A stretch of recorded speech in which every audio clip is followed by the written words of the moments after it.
Welcome to சேஷாத் விவ். பிரியங்கா மணிமேகலை விவகாரம் இன்னும் முடிவுக்கு வராத நிலையில் விஜய் டிவிக்குள்ளே சில சம்பவங்கள் நடந்திருக்கிறதா, இது பிரியங்காவுக்கு ஆதரவாக இருக்கிறதாகவும் சொல்லப்பட்டு வருதுங்க.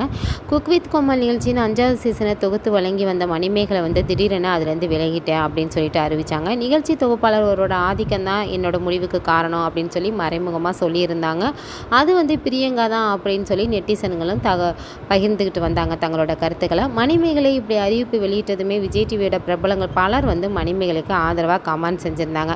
மிகவும் துணிச்சலான முடிவு அப்படின்னு சொல்லி வெளிப்படையாக பாராட்டியிருந்தாங்க. ஆனால் என்ன காரணம்னே தெரியல, திடீர்னு அந்த கமெண்ட் எல்லாமே டெலீட் செஞ்சுட்டாங்க. அதே மாதிரியே பிரியங்காவும் மணிமேகலையும் வாதம் செய்கிறது போல் ஒரு ஆடியோ லீக் ஆனிச்சு. அந்த ஆடியோ லீக் செஞ்சிச்சு யாருன்னு தெரியல, ஆனால் அந்த ஆடியோவும் டெலீட் செய்யப்பட்டுருச்சு. இதுக்கு நடுவில் பிரபல நடிகர் ஆர்ஜே ஷா மணிமேகலை பிரியங்கா இடையே நடந்த சம்பவம் குறித்து விஜய் டிவி தயாரிப்பு நிறுவனத்திட்ட விசாரிச்சாராம். அது தன்னுடைய யூடியூப் சேனலில் பதிவு போட்டிருந்தாரு. அதில் விஜய் டிவி நிறுவனம் தான் மணிமேகலை நிகழ்ச்சியிலேருந்து வெளியேறியதாக கூறியிருந்தாங்க. ஆனால் என்ன நடந்துச்சுன்னு தெரியல, அந்த வீடியோவையும் டெலீட் செஞ்சுட்டாங்க. அதுக்கப்புறம் மணிமேகலைக்கான ஆதரவுகள் விஜய் டிவியின் பிரபலங்களிடமிருந்து மெல்ல குறைய துவங்கிருச்சு. மாறா பிரியங்காவுக்கான ஆதரவு தலை துவக்க துவங்கிருச்சு. சூப்பர் சிங்கர் பூஜா தன்னுடைய பதிவில் இப்படியெல்லாம் ஒருத்தரை டார்கெட் செஞ்சு காயப்படுத்துறதை நிறுத்தணும் அப்படின்னு சொல்லி கூறி பிரியங்காவுக்கு சப்போர்ட்டாக பேசியிருந்தாங்க. பிரியங்காவின் தோழியான பவானி ரெட்டியும் தன்னுடைய ஆதரவை கொடுத்தாங்க. பிறகு குக் வித் கோமாளி நிகழ்ச்சியின் சுனிதாவும் பிரியங்காவுக்கான ஆதரவை கொடுத்தாங்க. குரேஷியும் பிரியங்காவுக்கே ஆதரவை வழங்கினார். பிரபல நடிகர் ஷகீலாவும் பிரியங்காவுக்கு ஆதரவாக தான் பேசி மணிமேகலையை விமர்சித்திருந்தாங்க. இவங்க மட்டும் இல்லாமல் செய்தியாளர்களிடம் பேசிய மாகாப்பா புகழ் 2 பேருமே தங்களோட கருத்தை வெளிப்படையாகவே சொல்லவே இல்லை.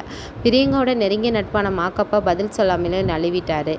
அதுக்கப்புறம் பார்த்தா குக் வித் கோமாளியின் ஆரம்ப சீசனிலிருந்தே பங்கேற்று வரும் புகழ் இதை பற்றி எதுவுமே கருத்து சொல்லாமல் நழுவியதுலேருந்து அதுக்கு மேலே அதிர்ச்சியை தந்து வந்துச்சு. சம்மந்தப்பட்டவங்க 2 பேருமே பேசி தீர்த்து கொள்ள விஷயம் அப்படின்னா சம்பவ நேரத்தில் உடனிருந்தவங்க இதை பற்றி கருத்து சொல்லாமல் அமைதி காக்கிறது பிரியங்காவுக்கெல்லாம் ஆதரவை வழங்குவதாகவே நெட்டிசன்கள் கருத்து தெரிவிச்சிட்டு வராங்க. மணிமேகலைக்கு ஆரம்பத்திலிருந்தே ஆதரவு விஜய் டிவி பிரபலங்களிடமிருந்து திடீரென குறைய என்ன காரணம் அப்படின்னு தெரியல. அதே போல் கடந்த 2 நாட்களாகவே பிரியங்காவுக்கு விஜய் டிவி பிரபலங்களிடமிருந்து கிடைக்கும் ஆதரவுக்கு என்ன காரணம் அப்படின்னு ஒன்றுமே புரியலை தான். ஒருவேளை இதெல்லாம் விஜய் டிவியின் அசைன்மெண்ட்டாக இருக்கலாமா அப்படின்னு பலருக்கு சிகிசுக்கிறாங்க. எனினும் பிரியங்காவுக்கு விஜய் டிவி பிரமுகர்கள் தரப்பிலிருந்து மட்டுமே ஆதரவு கிடைக்கிறதே தவிர மக்கள்கிட்ட இருந்து இன்னும் கிடைக்கல. நியாயத்தின் பக்கம் இதுவரை ஆதரவாக கருத்து சொல்லி வரும் மக்கள் இப்போதும் அப்படியே தங்கள் நிலைப்பாட்டில் உறுதியாக இருக்காங்க. எந்த வகையில் பிரச்சனையை திசை திருப்பினாலும் தங்கள் மீது தவறு அல்ல அப்படின்னு பில்டப்பை கொடுத்தாலும் சோஷியல் மீடியா முழுக்க மணியின் ஓசை தான் சத்தமாக கேட்டுக்கிட்டு இருக்கு அப்படின்னு தாங்க சொல்லணும்.